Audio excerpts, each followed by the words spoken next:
And it's just, why group interviews? Why? For why?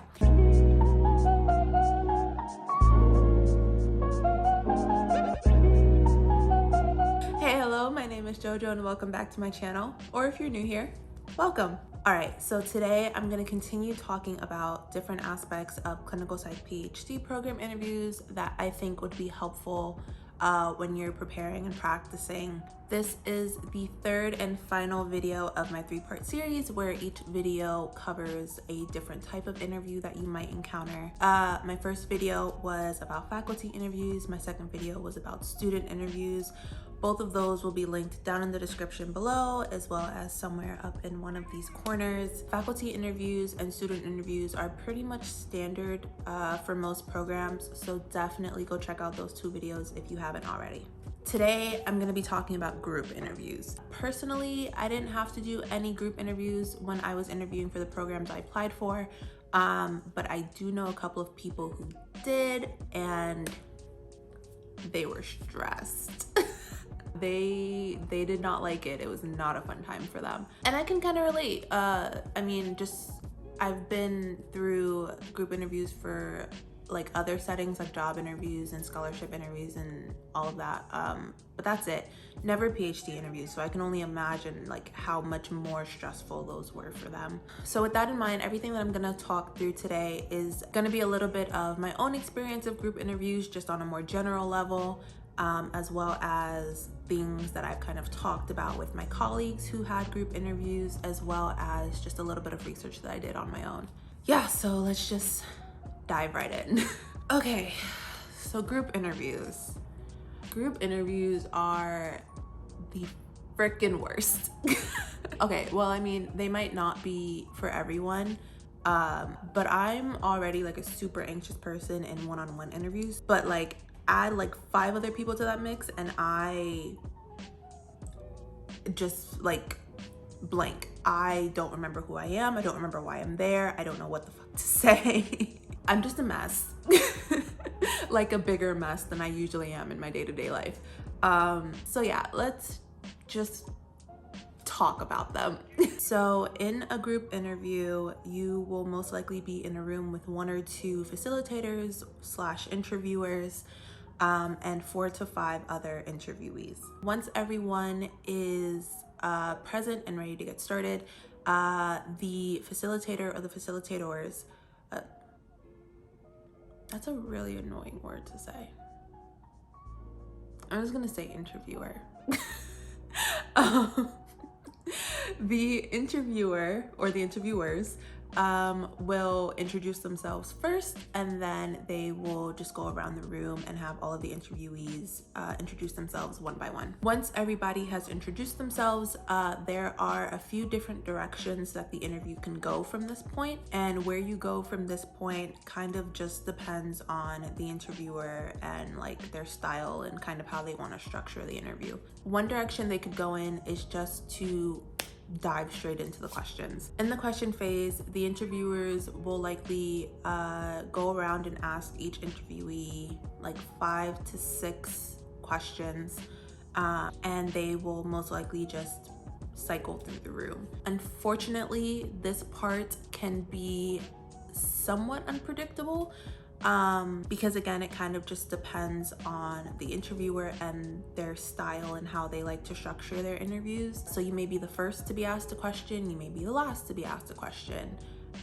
You may get the same questions as other people in the room. You may get different questions than other people in the room. There really is no for sure way to know how this part of the interview is gonna go, just because there are so many different people in the room. This is especially true if instead of choosing who goes next to answer questions in like a set order, the interviewers might ask for volunteers to answer the next question prior to the question being read, obviously. But they might say something like, who wants to go first or who wants to go next? In this case, whether or not you speak up or volunteer, and like how long you wait to volunteer could impact your evaluation. So you could be scored differently depending on whether you were the first to volunteer or whether you were the last to volunteer. Those things could matter To what extent they matter, unfortunately, I can't answer that, but just know that they could.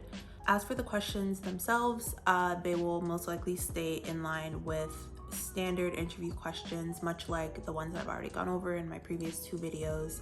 However, because this is a group interview, interviewers have been known to throw a few tension questions into the mix. Questions like, why should we pick you instead of the other applicants in this room?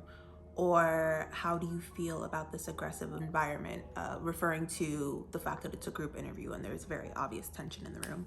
I've heard that they ask these questions because they want to see how you view yourself, but also they want to see how you handle yourself under pressure when your words could impact others. I mean, to me, it's just straight up mean, but I could see the value of asking questions like that. Like, are you gonna boast about yourself for 3 minutes and completely, devalue everybody else in the room with you? In that case, you're an asshole. Or are you gonna do the complete opposite and like completely downplay your own value and, worth for the sake of not sounding like an arrogant jerk? So from what I've heard and read, the best way to kind of approach answering these questions is to spin them positively. So try to avoid making any direct contrasts between you and any of the other applicants.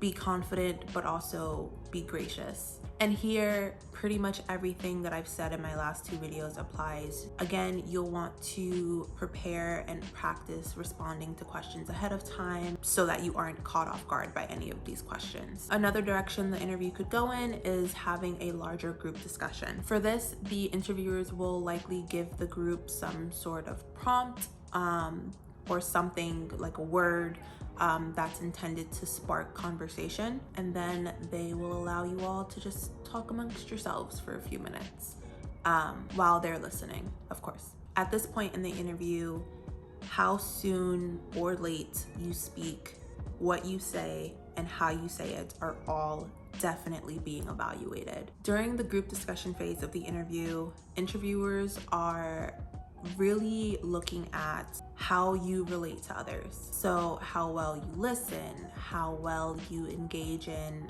and contribute to conversation, especially if it's an analytical conversation. How do you respond to others who may have differing values and opinions than you, or those who come from different backgrounds than you? These are all major points of focus in the group discussion for interviewers. And they do this because if you're applying for a clinical psych PhD program, throughout your time in the program and beyond, you are guaranteed to encounter people from all walks of life. And you are going to have to work with them and work with them well if necessary.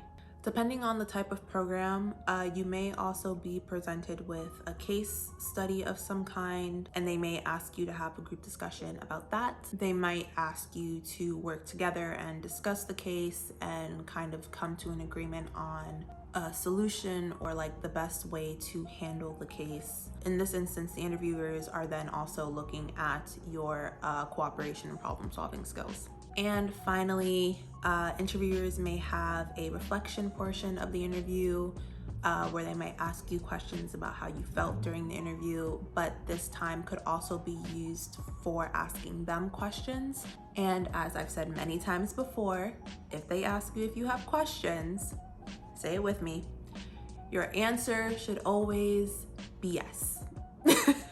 You can use this opportunity to ask them questions about the interview itself, or about the program, or about anything you might have concerns about.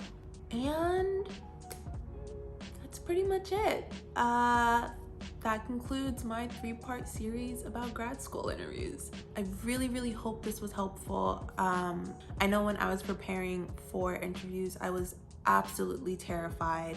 I am still terrified by interviews to this day, and I spend so much time practicing for them. And I know that when my mentor kind of talked through all of these things with me and kind of helped me know, what to expect, it definitely like eased the stress a little bit, especially when I would be in the interviews and I would be asked a question that I knew I practiced for. It was like a complete relief. So hopefully you'll be able to take what I've said in these 3 videos and kind of process them and internalize them and kind of use them, or at least like keep them in the back of your mind when you're, you know, sitting down and preparing and practicing for your interviews. I am wishing you all the best of luck in your interviews. I hope you ace them all and you get offer after offer after offer, because I know you're amazing and you deserve it. So yeah, with that being said, thank you for watching, especially if you made it all the way to the end. I truly appreciate it. Leave me a comment down below if you have any questions or suggestions for future videos. As always, like, comment, subscribe, and click that little notification button so you don't miss my next upload, and I will see you in my next one.